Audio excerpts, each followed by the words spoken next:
Last class में हम लोग कोलिजन का कर रहे थे, इसी में आगे बढ़ते हैं। थोड़ा सा सिलेबस रिवीजन को आगे बढ़ाते हैं। ये एक ब्लॉक है मास m, ये एक स्प्रिंग है और ये एक दूसरा ब्लॉक है मास m,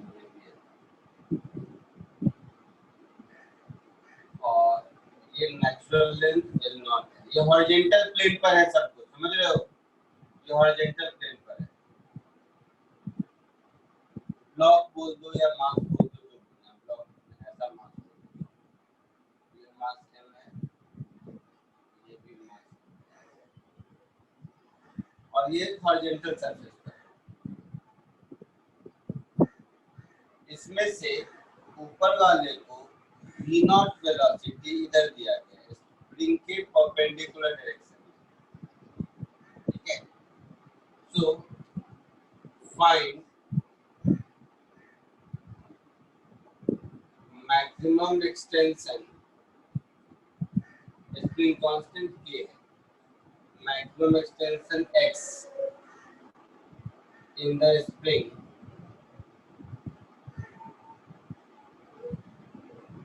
given x is much less than l.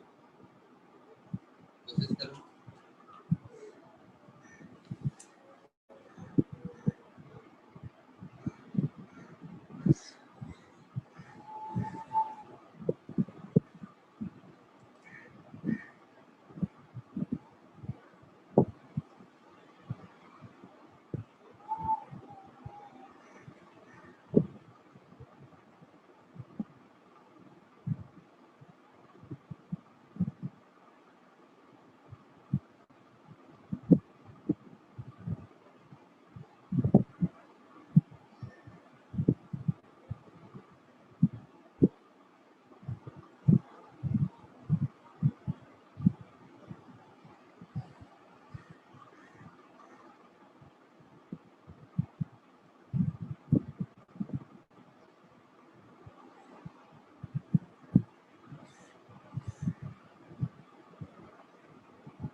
Sir mu v nought square by 2, क्या होगा? Mu v nought square by 2। के नहीं आया कहीं? डायमेंशनली देखो तो करेक्ट है या नहीं जो तुम कह रहे हो?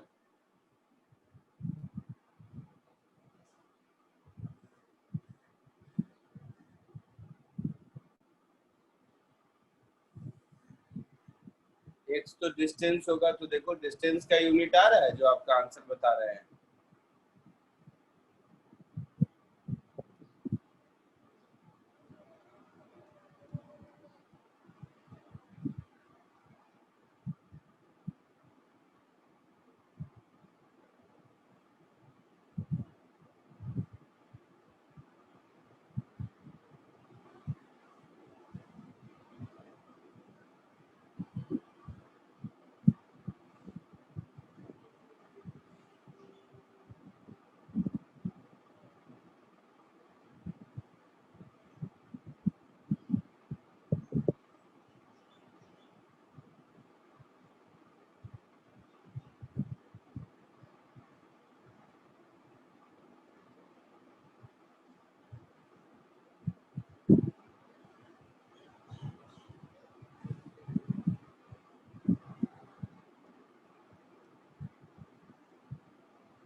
बोलो कोई क्लू कैसे करेंगे?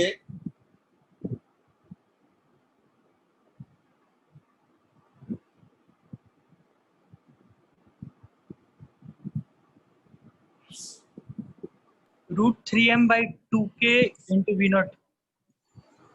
नहीं,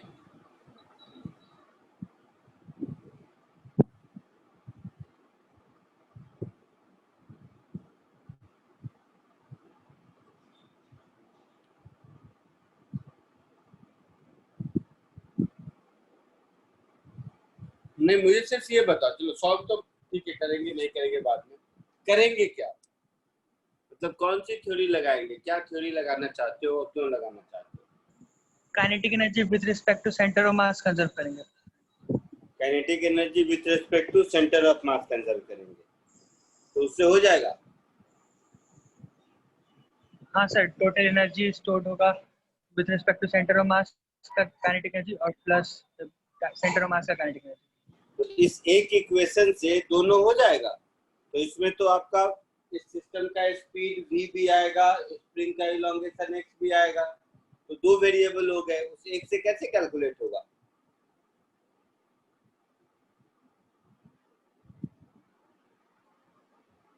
बोलो।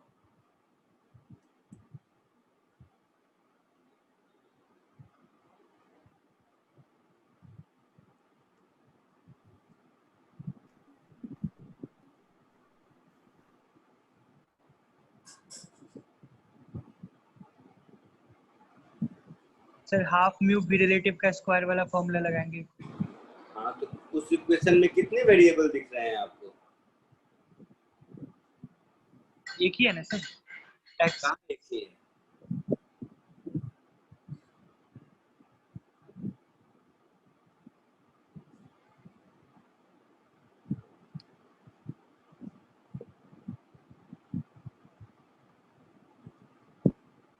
तुम्हें लग रहा है v रिलेटिव 0 होगा मैक्सिमम एक्सटेंशन के समय, ऐसा? हाँ सर। ऐसा आपको लग रहा है कि मैक्सिमम एक्सटेंशन के समय v रिलेटिव 0 होगा, ऐसा लग रहा है क्या?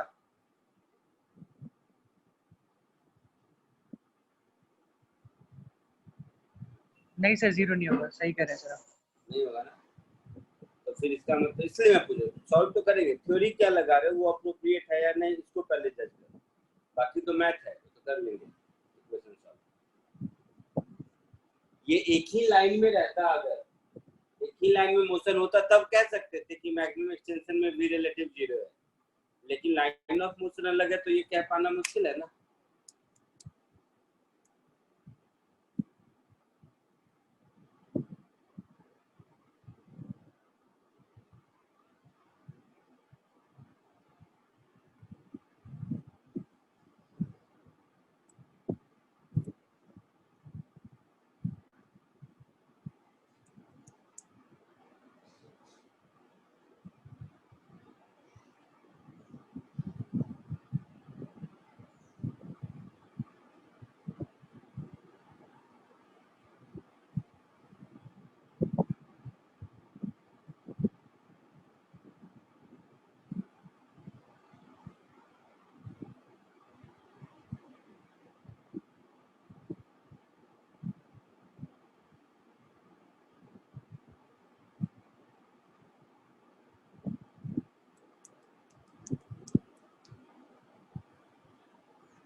चलो सुनो,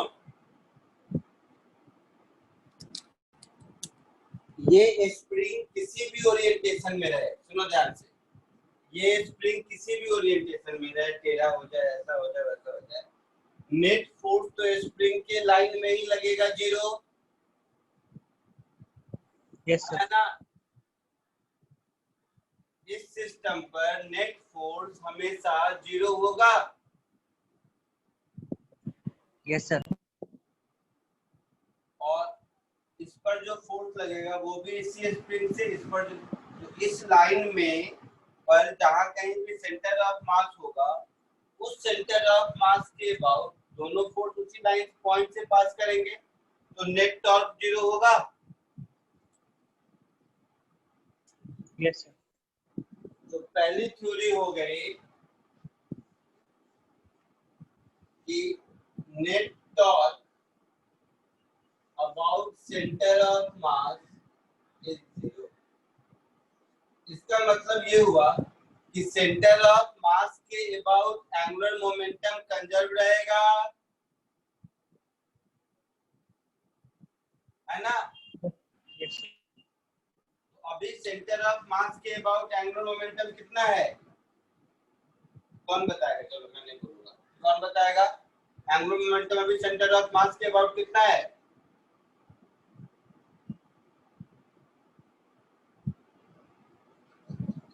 mv not l mu l v nought, ऐसा लिख सकते हैं। तुमको लग रहा होगा m into v nought into l by two, correct लग रहा है, गलत कहीं नहीं है। लेकिन बाद वाला कैसे लिखेंगे उस टर्म में, नहीं लिख पाएंगे ना, बोलो। हाँ सर। तो बिफोर की कहानी ये, आफ्टर की कहानी क्या हो जाएगी? Mu l plus x and b, ऐसा हो जाएगा। सर ये रिलेशन कहाँ है? Angular momentum,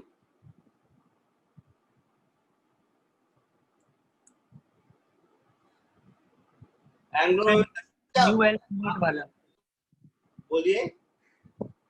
mu l v nought वाला relation angular momentum.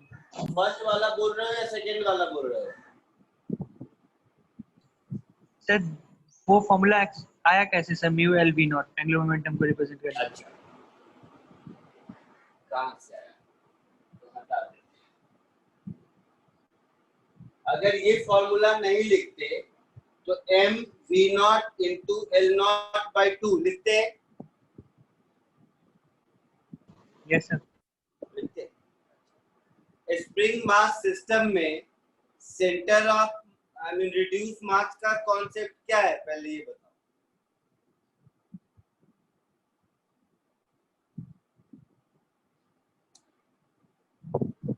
Reduce mass का कॉन्सेप्ट कब और क्यों यूज करते हैं, उसका क्या बेनिफिट है?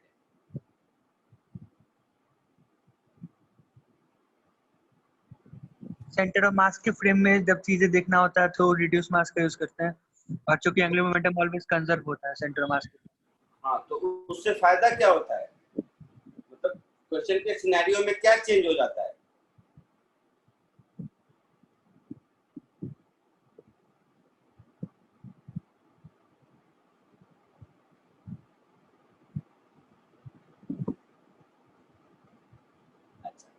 एक स्प्रिंग और दो मास सिस्टम है, उसको अगर हम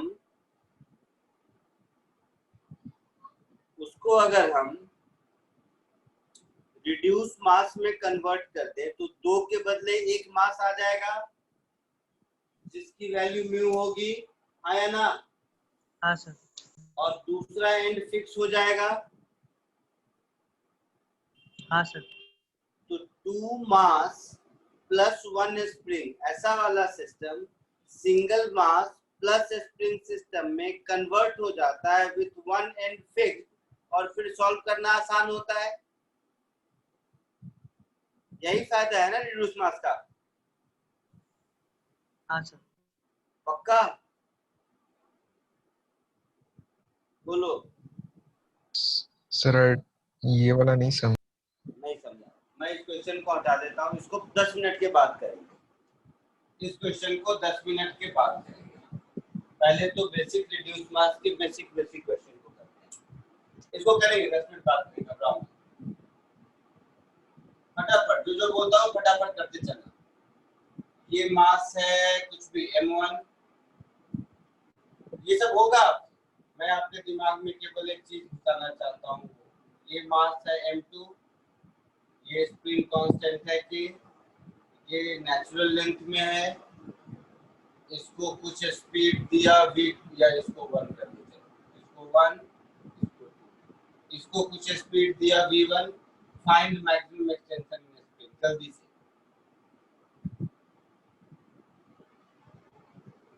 ये सब कर लोगे, मुझे मालूम है, मुझे लगा ये सब कर लोगे इसलिए सीधे अच्छे वाले क्वेश्चन पे आ गया, पर ठीक है, पहले ये कीजिए, जल्दी से आंसर बताइए इसका। ये तो बता सकते हैं सब लोग, जिस किसी भी मेथड से करना है इसका आंसर बताइए पहले।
बोले बेटा, ये तो तुरंत बोल सकते हो।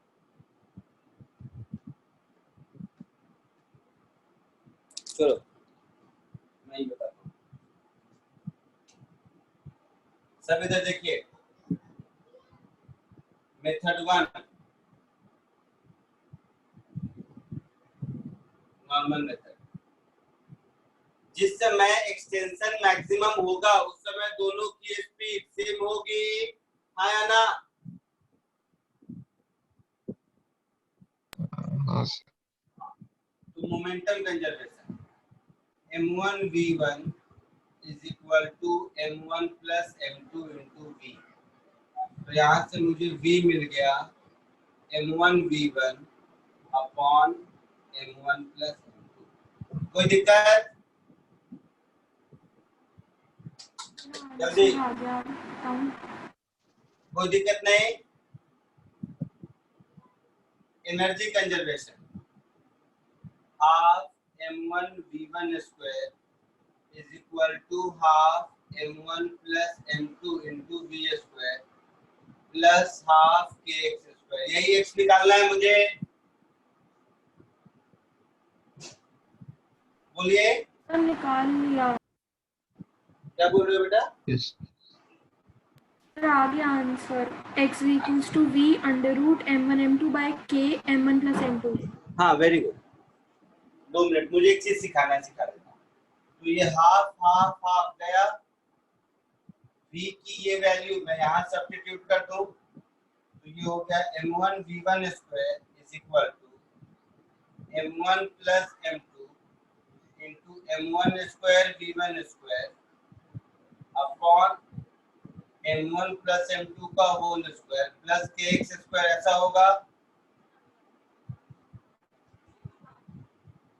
इसको इधर ले जाओ। तो m1 v1 square common 1 minus m1 upon m1 plus m2 this is equal to kx square होगा। तो ये ऐसा दिख रहा है m1 m2 v1 square upon m1 plus m2 इस kx स्क्वायर, ऐसा है। तो यहाँ से x की वैल्यू हो गई v1 under root m1 plus m2 by k। यही आंसर आया था। यस यही आंसर आया था। Yes sir. अब ध्यान से देखो, प्रैक्टिस करा रहा हूँ, घबराना मत। हो जाए तो भी ठीक है, नहीं हो तो सीख ही लो, और हो रहा है फिर भी करते चलो। At the end of 4-5 question दिमाग में एक कॉन्सेप्ट बैठ जाएगा। मेथड 2, सब ध्यान से देखो।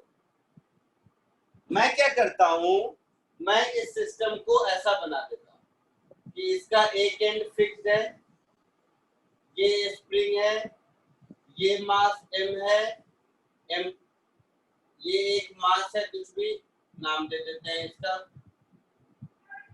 म्यू, और इसको स्पीड v1 मिला, ऐसा। ठीक है, इस केस में मैक्सिमम एक्सटेंशन क्या होगा? जब काइनेटिक एनर्जी 0 हो जाएगी तो मैक्सिमम एक्सटेंशन होगा तो half kx square is equal to half mu v1 square. तो यहां से मिल गया x is equal to v1 into under root mu by k, आया ना? Yes sir. और इस म्यू को रिड्यूस मास पुट कर दो तो सेम आंसर आ गया। क्या कुछ मैंने गलत कर दिया? देख लेना ऊपर में, समझ गया ना? ऐसा है m1 m2 upon k m1 plus m2, ये यही आंसर हो गया।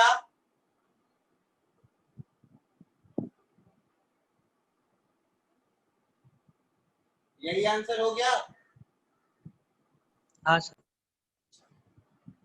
इसमें किसी को कोई दिक्कत है?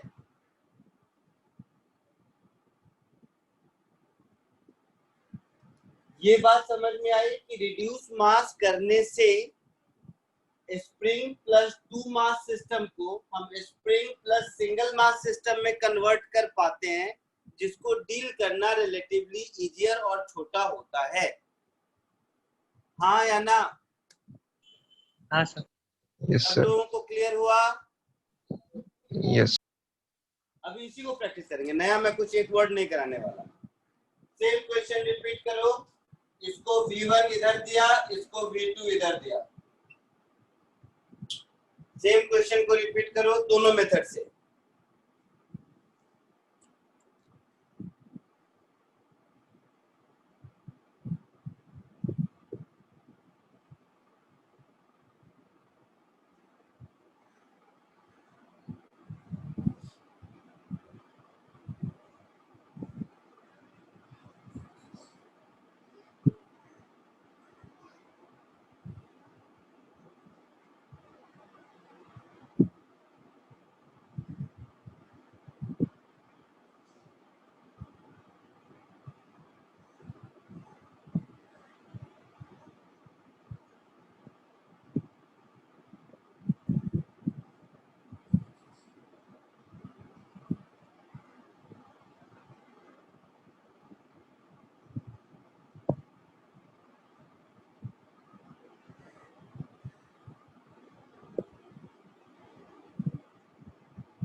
बोलो सेकंड का answer.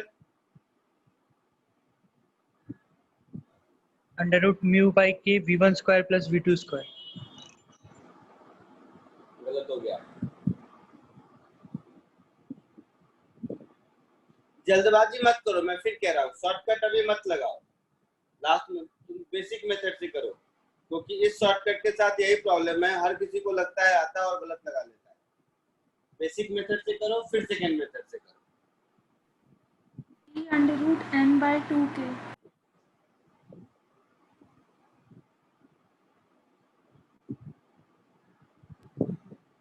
V under root m by 2k. नहीं बेटा,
sir mu root mu by k into v1 plus v2.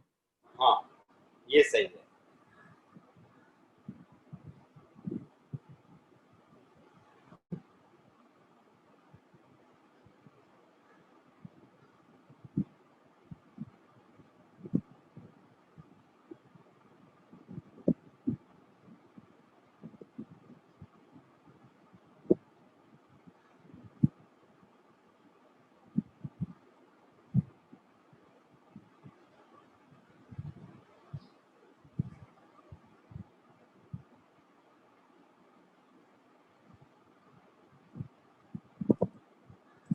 चलिए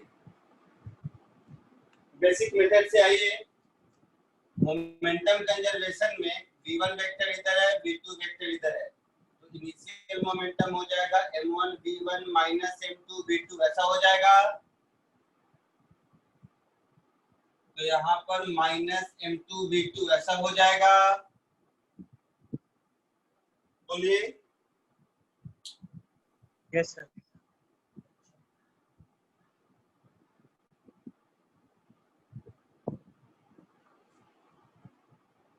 तो अब हमारा एनर्जी कंजर्वेशन कुछ ऐसा हो जाएगा, half m1 v1 square plus half m2 v2 square is equal to half m1 plus m2 into v square, यही वाला v plus half kx square, ऐसा हो जाएगा। सब हाफ Yes. को हटा दीजिए।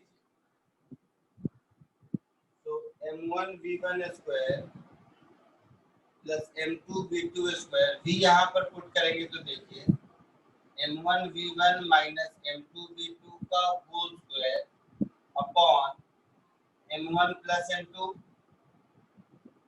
प्लस kx स्क्वायर, ऐसा होगा। इसको इधर ले आइए और m1 प्लस m2 को एलसीएम ले लीजिए। m1 square v1 square plus m1 m2 v1 square plus m1 m2 v2 square plus m2 square v2 square, इसको इधर ले आए minus m1 square v1 square minus m2 square v2 square minus minus plus 2m1 m2 v1 v2, ऐसा कुछ हो गया। This is equal to kx square. तो ध्यान से देखोगे तो ये टर्म ये टर्म ये टर्म ये टर्म कैंसिल हुआ, 1 1 2 2 4 हो गया, दिख रहा है।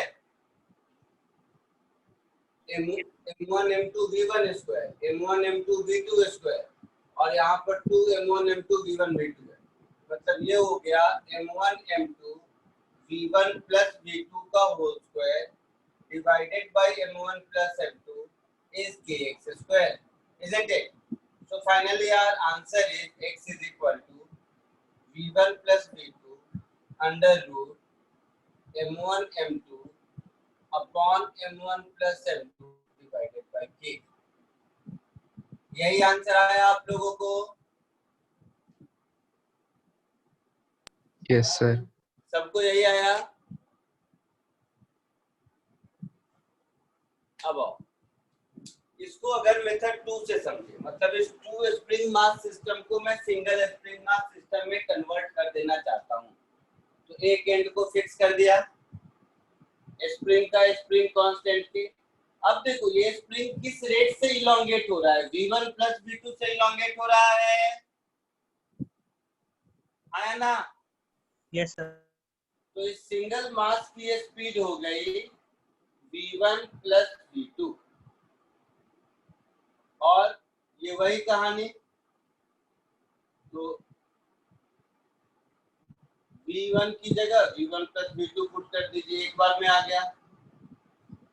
आया समझ में?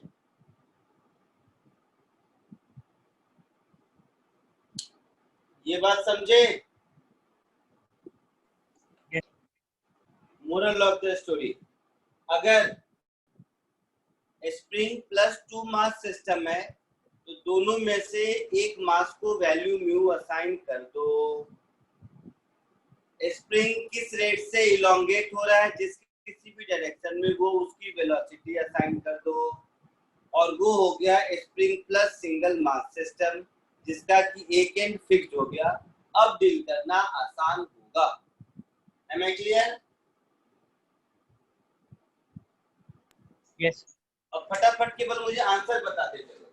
यही V2 अगर इधर होता, लिखने की जरूरत नहीं है, यही V2 इधर होता तो हमारा आंसर क्या होता? v1 माइनस v2 आ जाता। हाँ, v1 माइनस v2 होता। और अगर v2 v1 से ज्यादा है तो मैक्सिमम एक्सटेंशन की जगह मैक्सिमम कंप्रेशन होता। हाँ सर। कोई दिक्कत किसी को यहाँ तक? No, sir. अब हमारे पुराने क्वेश्चन में, और जहाँ से मैंने क्लास शुरू करी,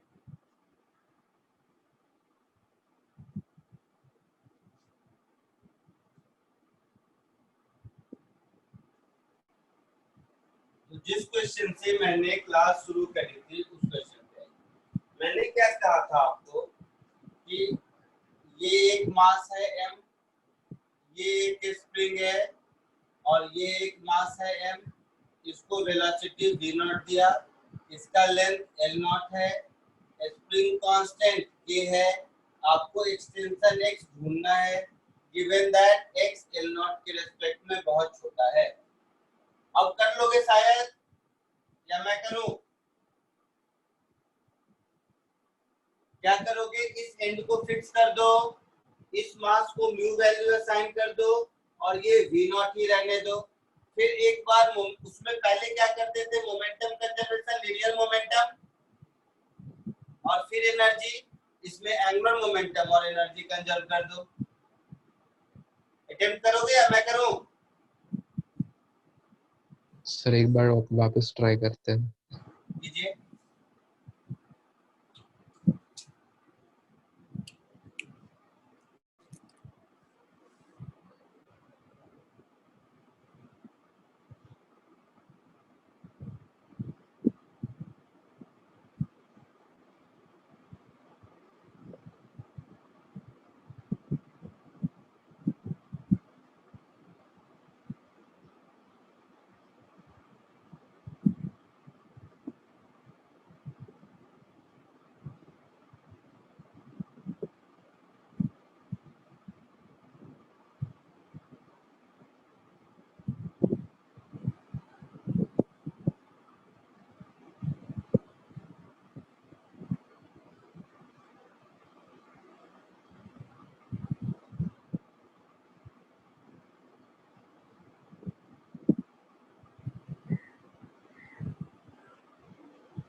the V naught into root 2 mu x by k.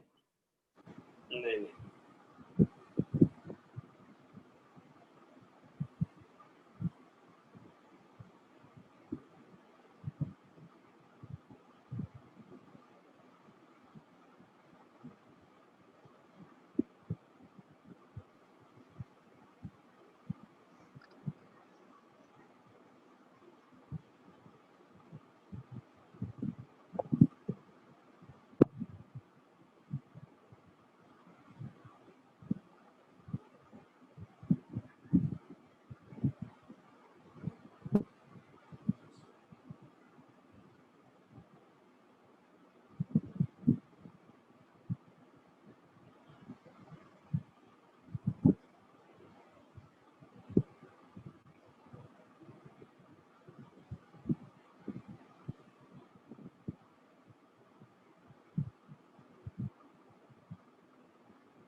चलिए देखिए, तो जैसा मैंने कहा इसके इस एंड को फिक्स कर देते हैं और इसको म्यू से रिप्लेस कर देते हैं, कोई दिक्कत? अब थोड़ी देर के बाद जब इस स्प्रिंग में एक्सटेंशन मैक्सिमम हो गया इस पॉइंट ऑफ टाइम पे, तो डेफिनेटली इसके पास जो वेलोसिटी होगी वो इसके परपेंडिकुलर ही बचेगी, हाँ या ना? हाँ सर। क्योंकि इसके वेलोसिटी का कोई कंपोनेंट अगर इधर होगा तो और फर्दर एक्सटेंशन होगा ना, बोलो। तो इस दोनों मोमेंट पर मोमेंटम कंजर्व कर लो, that is mu into v naught into l naught is equal to mu into v into l not plus x। अब इस इक्वेशन में कोई डाउट है किसी को? No sir. No sir. तो यहाँ से मुझे मिल गया v is equal to v not l not upon l not plus x। Let it be equation 1। अब एनर्जी कंजर्वेशन यूज करो। एनर्जी कंजर्वेशन यूज करोगे तो half mu into v not square is equal to half mu into v square plus जो बच गया half kx square, यही x maximum extension है और v नॉट की जगह ये वैल्यू पुट कर दो, कोई दिक्कत? सो ये हो गया half mu v not square l not square upon l not plus x का whole square plus half kx square is equal to half mu v not square. ठीक है, तो एक तो हाफ सब में से गया है ना। अब देखो इसको क्या करो, हो गया। ये x l नॉट से छोटा है तो इसको ऊपर ले जाके बाइनोमियल एक्सपेंशन से सेकंड ऑर्डर के टर्म को हटा दोगे, तो mu v not square is equal to mu v not square l not square into l not plus x to the power -2 plus kx square, ऐसा होगा? बोलिए। हाँ सर। इसमें से l नॉट को बाहर ले लो तो mu naught v not square l not cube 1 plus x upon l not का होल स्क्वायर, ऐसा टू द पावर -2, ऐसा लिख सकते हैं, प्लस kx स्क्वायर ऐसा लिख सकते हैं,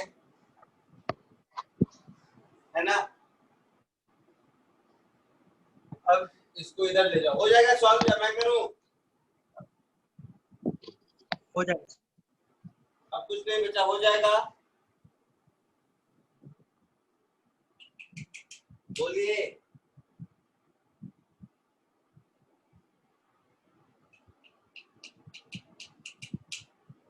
हो जाएगा? आंसर बता दूं? आंसर लिख देता हूं। आंसर इसका क्या था? m v naught square upon k l naught. X is m v naught square upon k l naught. वो अप्रोक्सीमेशन लगाने के बाद ये आंसर आएगा। लिख लीजिए, फिर आगे बढ़ते हैं।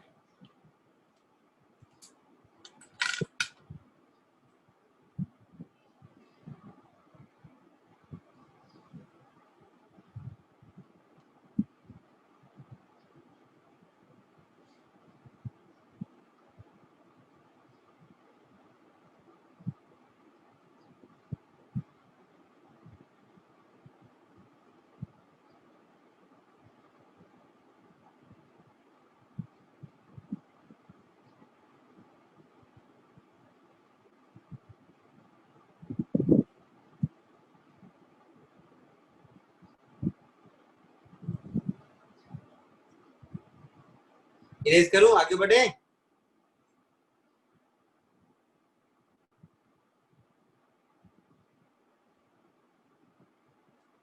बोलो।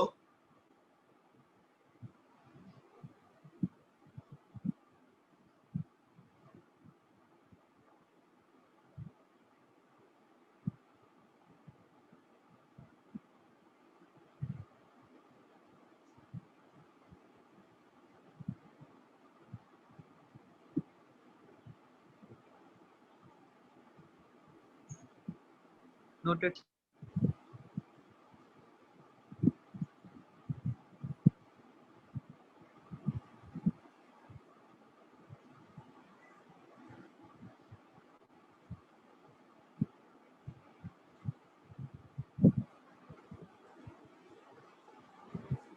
नेक्स्ट,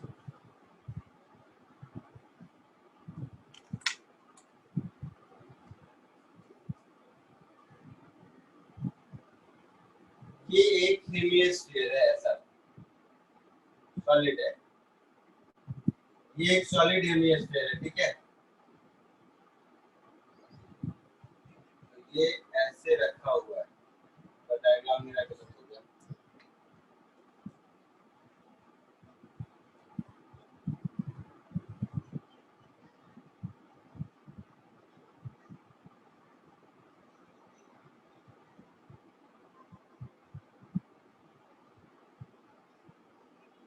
ये एक सॉलिड हेमिस्फीयर है, ठीक है। ये ऐसे रखा हुआ है, रेडियस r, मास m। अब क्या है, इसको अगर हम यहाँ से ऐसे छोड़ेंगे तो ये ऐसे घूमेगा। इसको अगर छोड़ दोगे हॉरिजॉन्टल सरफेस पर तो लुढ़क जाएगा ना। Yes, sir. तो डेफिनेटली कॉमन सेंस से यहाँ पे छोड़ेंगे तो ये ऐसे लुढ़केगा। So if friction is sufficient enough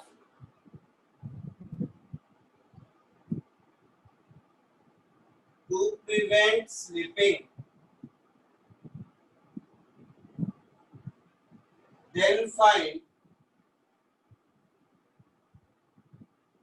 acceleration of center of mass of the system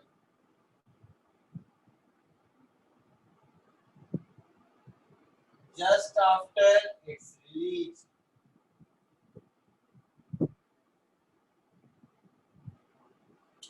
कोशिश कीजिए।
So 15g/7 root 73.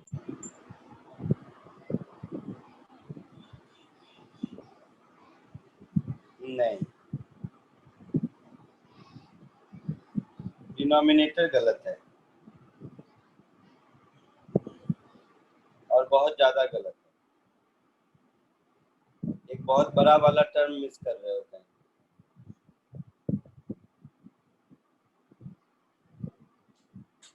न्यूमरेटर सही है तुम्हारा, डिनोमिनेटर गलत है।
चलो फ्री बॉडी डायग्राम में बना देता हूँ।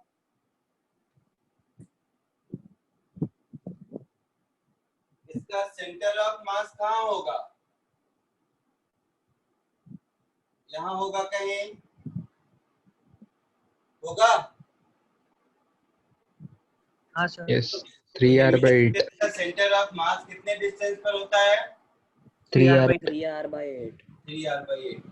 तो x लिख देते हैं, बड़ा टर्म कॉल लिखेगा, बाद में वैल्यू पुट करेंगे x का 3r/8। mg यहाँ लगेगा, नॉर्मल यहाँ लगेगा और फ्रिक्शन इधर लगेगा। यही 3 फोर्सेस होंगे या और कुछ होगा? बोलो।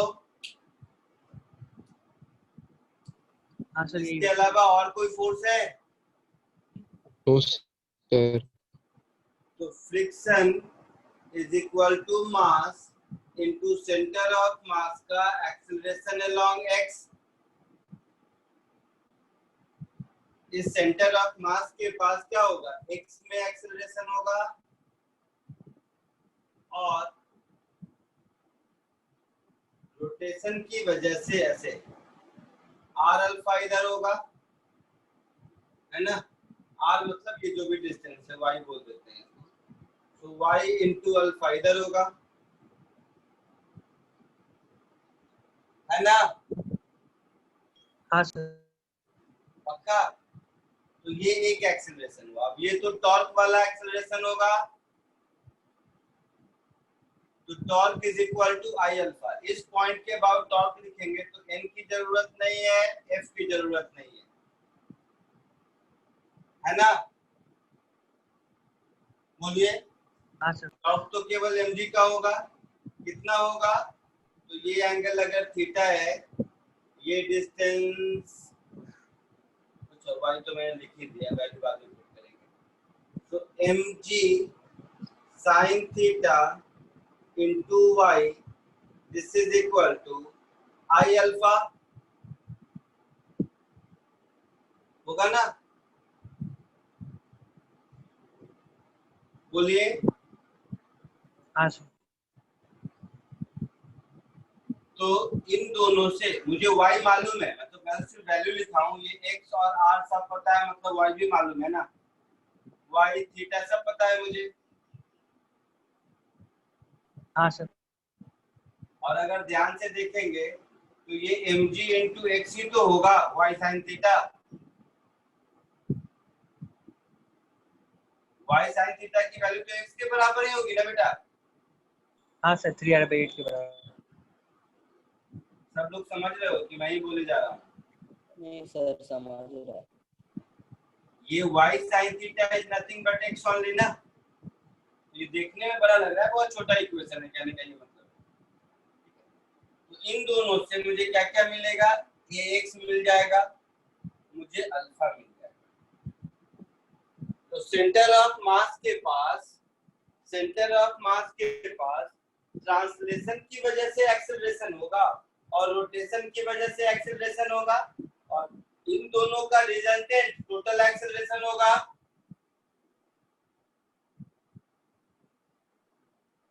बोलिए। हाँ। तो ax मिल गया, अल्फा मिल गया, अल्फा मिल गया मतलब y अल्फा मिल गया, तो दूसरा मेरे पास एक्सेलरेशन हो गया y अल्फा। सर रोटेशन का ही तो कंपोनेंट है हॉरिजॉन्टल वाला।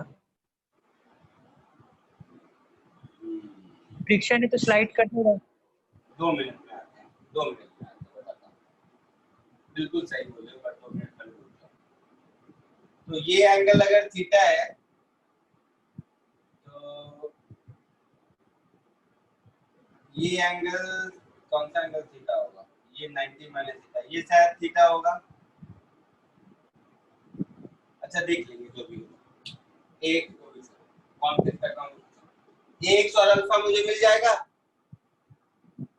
तो ऐसे समझिए, अगर हमारे पास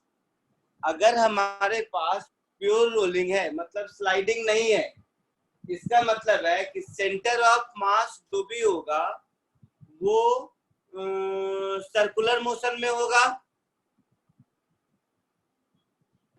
हाँ सर। समझ रहे हो कि नहीं?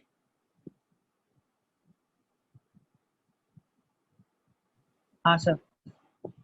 Centre of mass circular motion में ही होगा, हाँ सर। है ना। तो हम आर अल्फा या ये नहीं बोलते, हम समझ लेते हैं मुझे सेंटर ऑफ मास का एक्सेलरेशन नहीं पता, तो मैं अब ऐसे लिख देता हूँ। सेंटर ऑफ मास का कुछ एक्सेलरेशन एक्स में है और कुछ एक्सेलरेशन वाई में है, और ये दोनों जो कुछ भी है इसका रिजल्टेंट ये आपका आर अल्फा वाई अल्फा है, समझे। इसका रिजल्टेंट आपका वाई अल्फा है, ये तो मान सकते हैं। हाँ सर। जैसे x के लिए ये रिलेशन लिखा वैसे ही y के लिए तो एक और वेरिएबल बढ़ जाएगा और कुछ नहीं, ऐसे भी कर सकते हैं। तो y के लिए हम लोग क्या लिखेंगे, mg minus n, mg minus n is m into ay। ये तीसरा इक्वेशन। प्रॉब्लम Yes, क्या sir. है, ये फ्रिक्शन की वैल्यू तो मुझे पता ही नहीं, F की वैल्यू मुझे नहीं पता है ना, बोलिए F की वैल्यू नहीं पता है, तो ये इक्वेशन से हम F कैलकुलेट नहीं कर सकते, इस इक्वेशन से हम N कैलकुलेट नहीं कर सकते। इसीलिए मैंने कहा कि केवल इस इक्वेशन को यूज करके मुझे अल्फा तो मिलेगा, इसमें तो ऐसी कोई चीज नहीं है जो हम कैलकुलेट नहीं कर सकते। बोलिए। नहीं सर। तो अल्फा निकाल सकते हैं ना, तो सिर्फ मुझे अल्फा निकाल के बता दीजिए, फिर आगे बढ़ते हैं।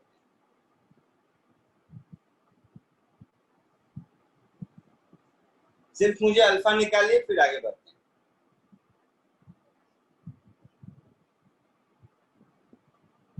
Sir, acceleration 5 √73 g by 108 है, 128.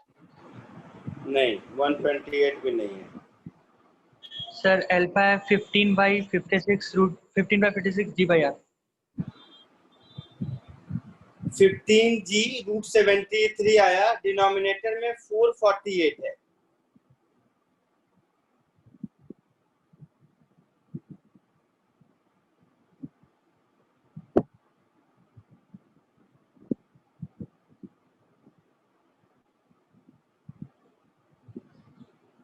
हो गया, कुछ नहीं है, अल्फा मिल गया तो अपना काम चलेगा, y इंटू अल्फा अपना आंसर होगा। 1 और 3 की जरूरत नहीं होगी, और कुछ निकालना होता तो होता, बट अभी तो नहीं होगी, अभी तो केवल मुझे अल्फा से ही काम चल जाएगा ना, तो जल्दी से कीजिए ना। Sir 15/56 g by are.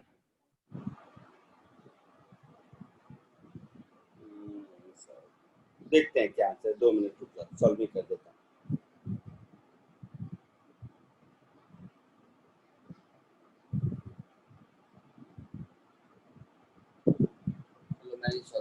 Moment of inertia कितना है, चलो उससे पता चलेगा। मोमेंट ऑफ इनर्शिया कितना आया, 7/5 m/2।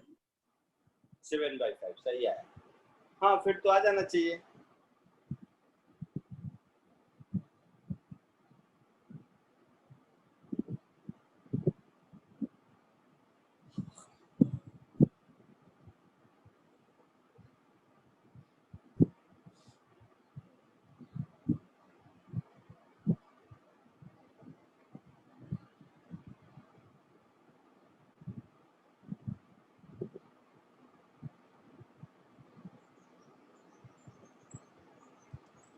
Moment of inertia 7/5 mr² सबको आया।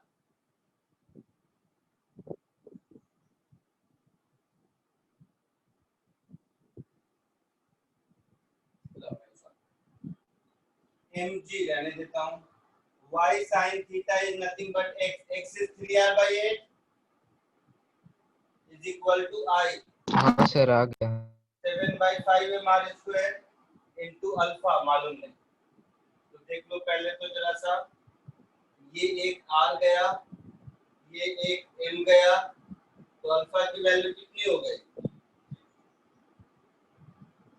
5 3 जा 15g अपॉन 56r, ये अल्फा हुआ,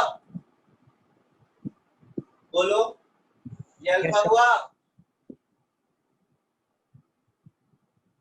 y कितना हो जाएगा, y हो जाएगा √r² प्लस 3r/8 का स्क्वायर, ऐसा होगा। तो 64 प्लस 9 कितना होता है, 73 अपॉन 8, ये y हो गया, ये y हो गया। तो y मिल गया और अल्फा मिल गया, तो एक्सीलरेशन ऑफ सेंटर ऑफ मास क्या होगा, y alpha, that is r/8 √73 into 15g upon 56r। तो ये r गया, तो 15g √73 upon 56 into 8 448। ऐसा कुछ है आंसर? हाँ सर। हाँ सर, इतना ही बोले थे। है ना? अच्छा, अब देखो इसी क्वेश्चन में, सब ध्यान से सुनो, ये तो छोटा सा क्वेश्चन दिया था, एक्चुअल क्वेश्चन कुछ और है। अब इसी क्वेश्चन में मैं पूछूं, ये सब को भूल जाओ जो भी किया, बट अगर क्वेश्चन सिर्फ इतना रहता कि find the minimum value of coefficient of friction such that I mean such that this क्या था, हेमिस्फेयर था, हाँ, this particular hemisphere should not sleep just after release। तो हम लोग क्या करते हैं, अभी तक जो किया वही करते, ये करने के बाद ax और ay निकालते, आया ना? हाँ सर। ax और ay इसी का कंपोनेंट होता, फिर उस ax की वैल्यू को पुट करके फ्रिक्शन फोर्स की रिक्वायरमेंट निकालते, और ay को पुट करके n की अवेलेबिलिटी निकालते, यस सर। और friction is equal to mu N करके म्यू का रेंज निकालते कि मिनिमम फ्रिक्शन कितना होना चाहिए कि ये स्लिप नहीं करे। ठीक यस है, सर। तो क्वेश्चन 103 सॉरी इक्वेशन इसलिए लिखा था कि और भी आगे जो पूछना है वो पूछे, सीधे वो क्वेश्चन दे दूंगा तो मुश्किल होगा, तो हम लोग सॉल्व कर सकते हैं, फिर जो भी मतलब निकालना है इसमें कुछ भी पूछे बता सकते हैं। आगे बढ़े,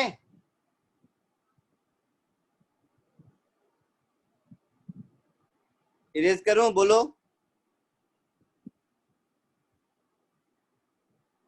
यस सर। Yes sir. एक सिंपल सा क्वेश्चन, एकदम सिंपल, सबको लगेगा हो जाएगा, होगा भी।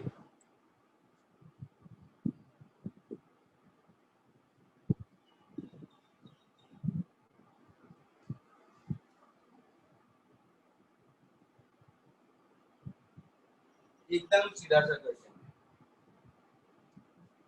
ये एक रॉड है, अगेन इस क्वेश्चन को सॉल्व जरूर करना क्योंकि इंटर रिलेटेड क्वेश्चन अब देता जाऊंगा मैं, तो सबसे इजी से स्टार्ट कर रहा हूं। ये एक रॉड है जो यहां से हिंज है, मास m, लेंथ l, सिंपल सा है। तो इसको रिलीज करेंगे तो ये नीचे आएगा, ऐसे नीचे आएगा ना। तो जब ये अपनी जगह से थीटा नीचे आ चुका है, इस मोमेंट पर आपको हिंज का रिएक्शन फोर्स बताना है। Find reaction force exerted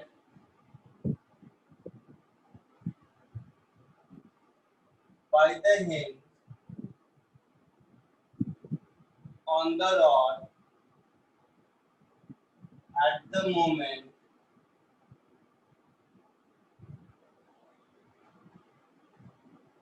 shown in figure।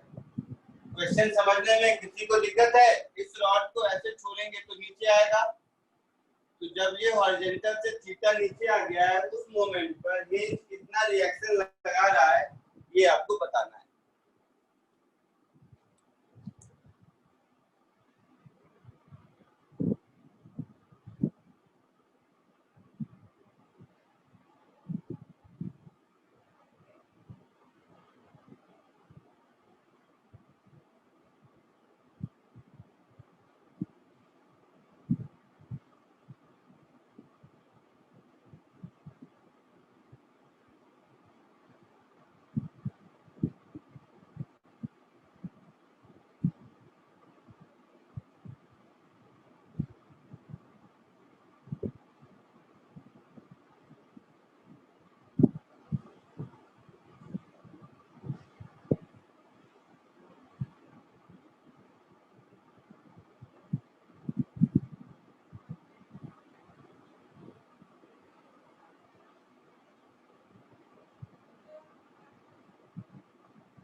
Sir hmm sir N x आया 3g/4 cos theta sin theta और एन वाई आया mg into 1 minus 3/4 cos square theta. गलत लग रहा है, फाइनल आंसर बताओ। सर मतलब उनका भी वेक्टर सम करना है। हाँ, फाइनल रिएक्शन फोर्स अगर एक्स वाई में निकाले हो तो जो रिजल्टेंट होगा वो बताएंगे। उसका आंसर है मेरे पास, तो चेक करके बता सकता हूँ बीच के स्टेप का क्या पता। ठीक है sir.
Sir mg/4 into under root of 3 cos square theta minus 4 का square plus 9 cos square theta sin square theta.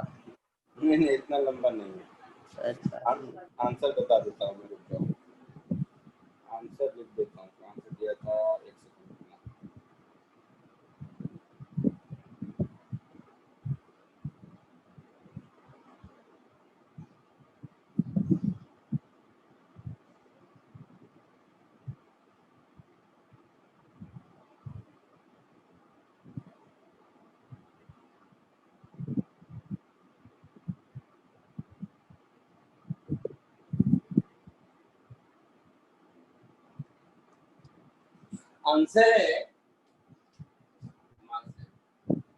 Answer है mg/4 under root 1 plus 99 sine square theta, ये आंसर है।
बोलो किसी को आया क्या आंसर?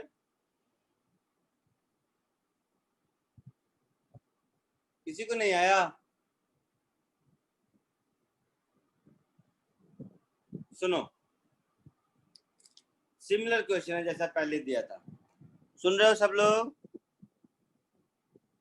Yes, sir. देखो, इसमें सेंटर ऑफ मास तो सर्कुलर मोशन में है, आया ना? हाँ, तो सेंटर ऑफ मास इस पॉइंट के अबाउट सर्कुलर मोशन में है, ऐसा। अब देखो, हम कोई भी दो, ये क्वेश्चन देने के पीछे पर्पस ये है कि थोड़ा इस ट्रिक को समझिए। जैसे पिछली बार कैसे एक्स और वाई लिया था, तो हम लोग कोई दो म्यूचुअली परपेंडिकुलर डायरेक्शन ले सकते हैं। जैसे इस मोमेंट पर सेंटर ऑफ मास की वेलोसिटी v है, तो हिंज जो भी फोर्स लगा रहा होगा, या तो मैं उसका एक्स और वाई कंपोनेंट लूं, या दूसरा तरीका है कि मैं रेडियल और टेंजेंशियल कंपोनेंट ले लूं। जैसे हिंज इस पर जो फोर्स लगा रहा है, उसमें से एक कंपोनेंट उसका ये है, इसका कुछ नाम दे दो, क्या नाम दोगे? रेडियल एन आर बोल दो इसको, और इसको टेंजेंशियल एन टी बोल दो। तो ये दोनों अगर इंडिविजुअली मुझे मिल गया तो हमारा काम चलेगा, है ना? बोलिए। yes, sir. तो ये दोनों अगर मुझे मिल गया तो मेरा आंसर होगा under root N R square plus N T square. अब देखते हैं, एम जी नीचे, ये एंगल अगर थीटा है, बता भाई, मुझे ये सब नहीं आता, कौन सा एंगल थीटा होगा? ये 90 माइनस थीटा, ये एंगल थीटा होगा। तो ये हो जाएगा mg का साइन थीटा कंपोनेंट, ये हो जाएगा mg का cos थीटा कंपोनेंट। होगा ऐसा? Yes, sir. अब अगर मैं इसका इक्वेशन ऑफ मोशन लिखूं, ध्यान से देखिएगा, तो mg cos theta minus nt is equal to m into tangential acceleration. लिखूंगा ऐसा? Yes, sir. और अगर मैं लिख दूं n r minus m g sine theta, तो this is equal to mass into radial acceleration. तो अब मुझे दिख रहा है कि रेडियल एक्सीलरेशन और टेंजेंशियल एक्सीलरेशन ये दोनों मिल जाए तो nt और nr मिल जाएगा, nt और nr मिल जाए तो मुझे n मिल जाएगा। अब रेडियल और टेंजेंशियल एक्सीलरेशन कैसे निकालें? तो रेडियल एक्सीलरेशन तो v स्क्वायर बाई r होता है या ओमेगा स्क्वायर r होता है? होता है। जी sir. तो अब लग रहा है कि ओमेगा स्क्वायर मिल जाए तो हमें मिल जाएगा। ओमेगा स्क्वायर के लिए यहाँ और यहाँ के बीच एनर्जी कंजर्वेशन कर सकते हैं। Yes, बोलिए। sir. तो एनर्जी कंजर्वेशन अगर हम करेंगे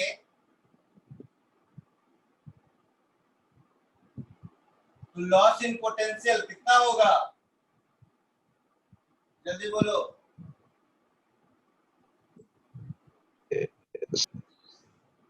mg/2 sin थीटा होगा।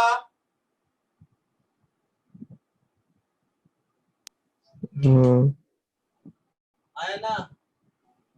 हाँ, तो ये पोटेंशियल कहाँ जाएगा? इसके रोटेशनल काइनेटिक एनर्जी में, दैट इज हाफ आई। आई मतलब ml/3 इंटू ओमेगा स्क्वायर में,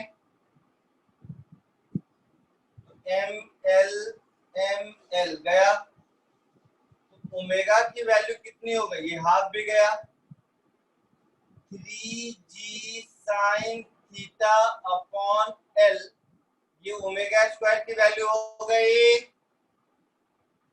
yes, हो गई।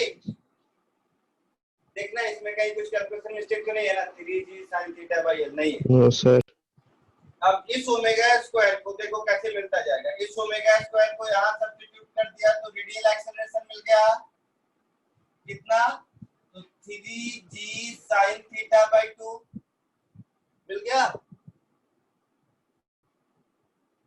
yes, अब इस रेडियल एक्सेलरेशन को यहाँ सब्स्टिट्यूट कर दिया तो nr मिल गया कितना, तो 3mg sin theta by 2 plus mg sin theta, तो 5mg sin थीटा बाई 2, तो nr मुझे मिल गया। एक बहुत बड़ी सी चीज मुझे मिल गई। अब क्या, अब अगर टेंजेंशियल एक्सेलरेशन मिल जाए तो हमारा काम चलेगा, चलेगा। yes sir, टेंजेंशियल एक्सेलरेशन क्या होता है,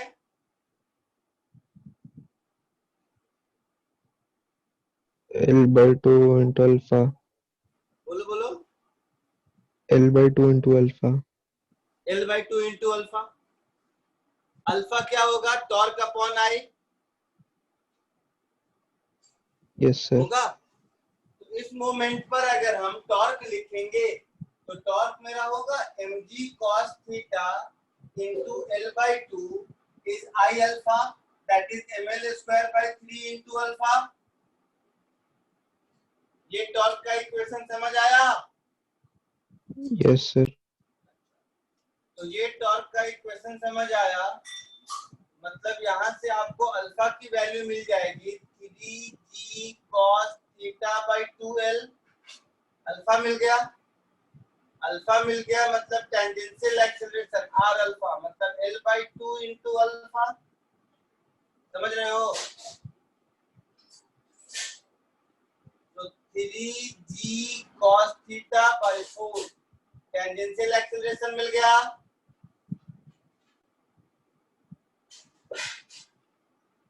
मिला। इस yes, टेंजेंशियल एक्सेलरेशन को यहाँ सब्स्टिट्यूट कर देंगे तो टेंजेंशियल फोर्स मिलेगा, तो हिंज रिएक्शन का टेंजेंशियल और नॉर्मल दोनों मिल गया तो फाइनली आंसर मिल जाएगा।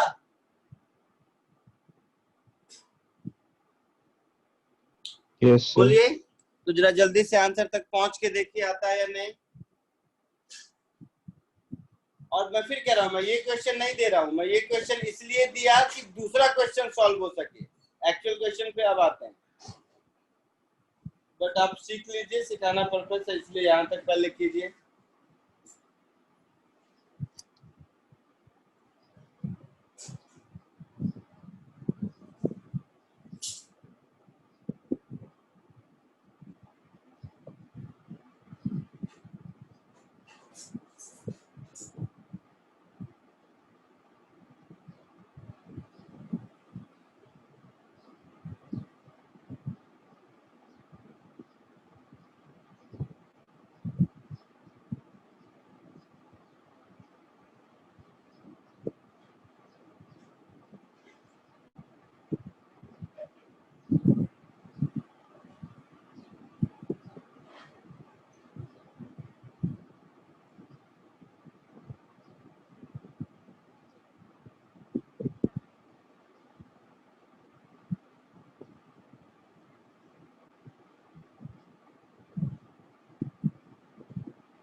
Sir mg/4 into 1 plus 99 sin।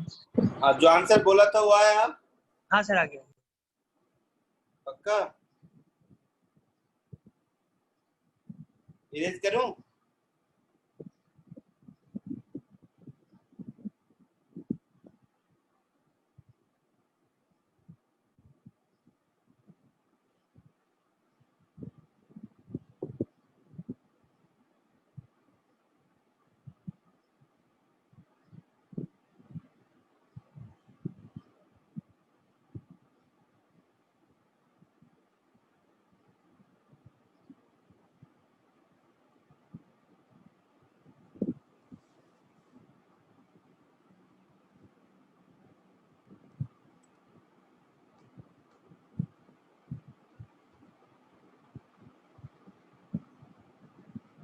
Erase करूं?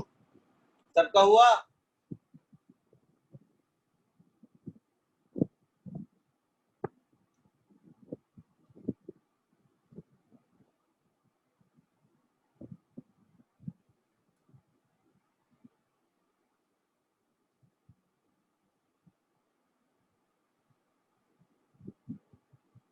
अब इसी क्वेश्चन को, यही कॉन्सेप्ट है, कॉन्सेप्ट सब कुछ यही है, but let me put in another way. मैं कहता हूं अब ये एक कॉर्नर है, हिंज की जगह ये एक कॉर्नर है।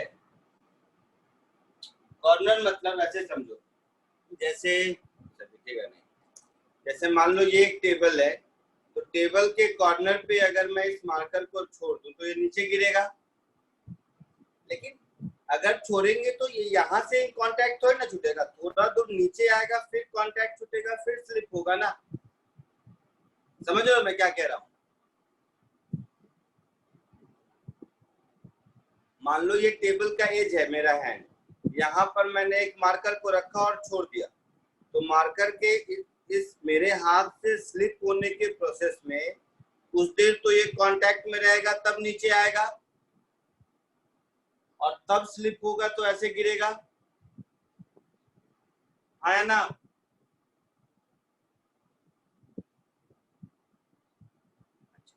यहाँ में इस कॉर्नर में दिक्कत लग रही है तो थोड़ा ऊपर कर देते, वो वाला क्वेश्चन। मान लो मैंने यहाँ से शुरू किया तो ये ऐसे स्लिप करेगा, ऐसे ऐसे, इसके बाद छोड़ के गिरेगा ना।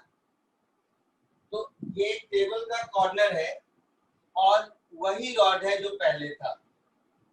फर्क इतना है कि पहले वाला रॉड हिंज था यहाँ पर, तो इसके अबाउट प्योर रोटेशन में था।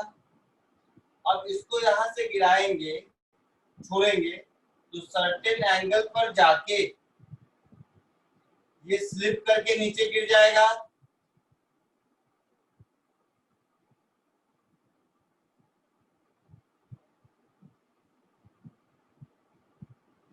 सर्टेन एंगल पे जाके स्लिप करके नीचे गिरेगा। तो अगर इस रॉड और इस सरफेस के बीच फ्रिक्शन कोएफिशिएंट म्यू है और सब कुछ वही, मास m, लेंथ l, तो आपको ढूंढना है ये कितना एंगल थीटा जाने के बाद ये स्लिप करेगा। तो find the angle theta rotated by the rod before slipping from the edge.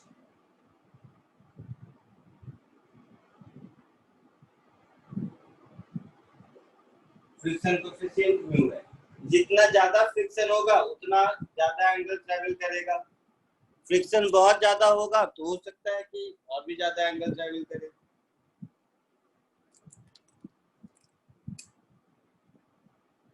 tan inverse mu by 10। Very good, very good, बिल्कुल सही। अब सोचो सीधे यही क्वेश्चन देता तो दिक्कत होती ना, क्योंकि जो हिंज रिएक्शन पीछे निकला है आपका, उस हिंज रिएक्शन का जो रेडियल कंपोनेंट है वो फ्रिक्शन देगा। यहाँ पर दे पाया तो ठीक, नहीं दे पाया तो स्लिप करेगा। समझे मेरी बात? हाँ सर। तो tan थीटा म्यू बाई 10, यही ना? हाँ सर। करेक्ट है, वेरी गुड।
सबका हो गया? सिमिलर कहानी है, पहले जैसा किया था। ये आपका जब तक ये स्लिप नहीं होता है तब तक तो ये हिंज के जैसा ही बिहेव करेगा ना। यानी कि उस समय इस डायरेक्शन में रिएक्शन फोर्स मुझे चाहिए और इस डायरेक्शन में रिएक्शन फोर्स मुझे चाहिए। तो जो हमारी रिक्वायरमेंट है एन आर और एन टी की, जब तक कि ये point as a hinge behave कर रहा है, वो कितना है? एन आर कितना था पिछली बार निकाला था?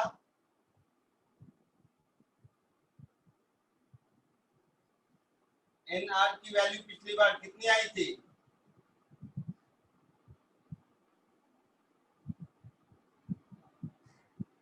बोलो।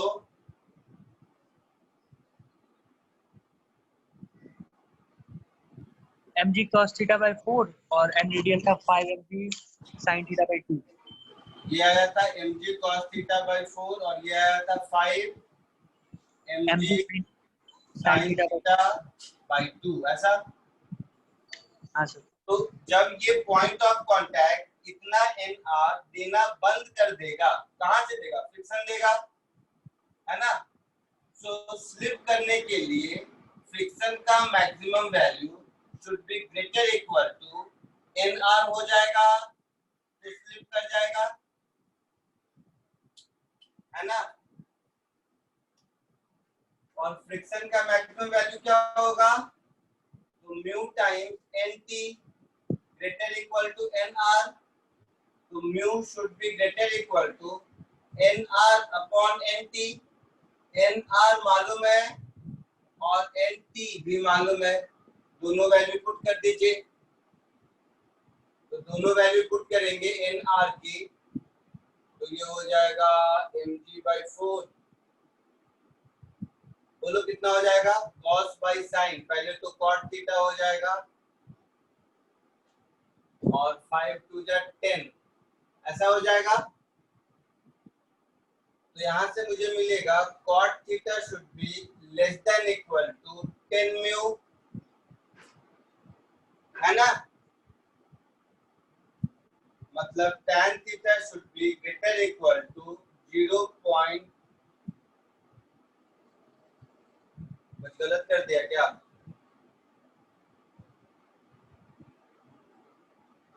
टेन म्यू, सही है।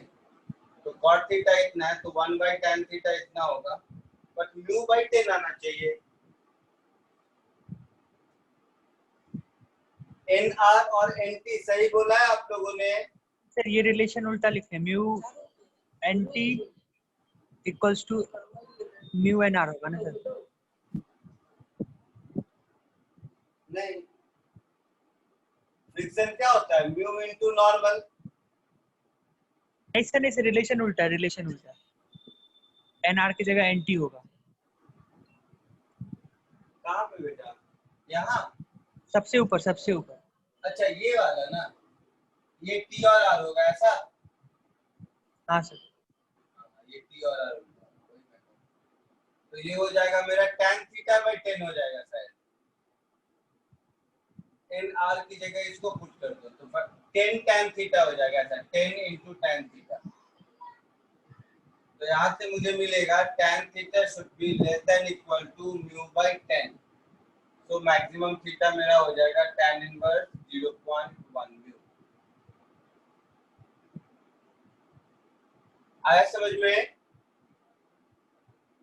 लेकिन ये क्वेश्चन जैसे छोटा लगा, उसका रीजन है कि वो पहले हम लोग ये बेसिक कर चुके हैं, इसलिए। तो ये एनआर और एनटी निकालने का टेक्निक, बाकी सब कुछ तो हम लोग निकाल ही लेते हैं।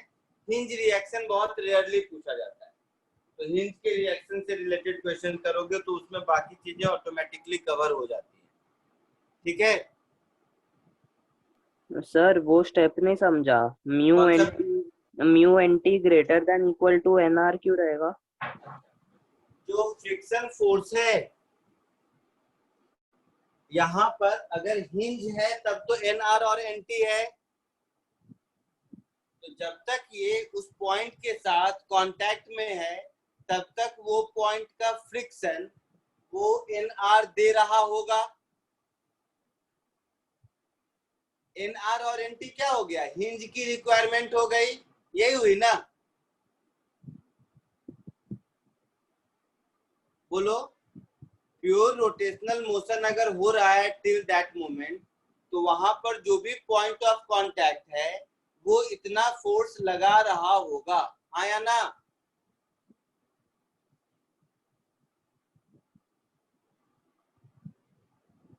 जब तक स्लिप नहीं किया है रॉड तब तक पॉइंट ऑफ कांटेक्ट उस रॉड पर इतना फोर्स, जो कि पिछले क्वेश्चन में निकाले थे, जरूर लगा रहा होगा, आया ना? जल्दी बोलो, किसने पूछा था?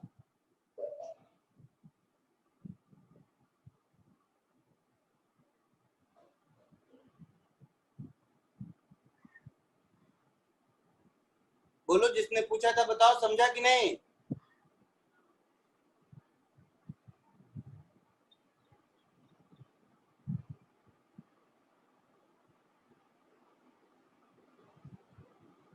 चक्षु सर तुमसे पूछ रहे हैं। किसने पूछा था बताओ तो सही, समझा कि नहीं? हाँ सर, समझा समझा। हाँ, तो जब तक कांटेक्ट में नहीं था, जब तक कांटेक्ट में है तब तक वो पॉइंट ऑफ कांटेक्ट इस पर एनआर और एनटी ये दो फोर्स जरूर लगा रहे होंगे। उसमें से जो एनटी है वो तो सरफेस नॉर्मल रिएक्शन है, और जो एनआर है वो कौन देगा? फ्रिक्शन देगा। दे पाया तो ठीक, नहीं दे पाया तो स्लिप कर जाएगा। हाँ सर, समझा सर। पक्का? हाँ हाँ। ठीक है, चलो आज के लिए इतना ही, बाकी नेक्स्ट क्लास में मिलते हैं। Okay sir, thank you. या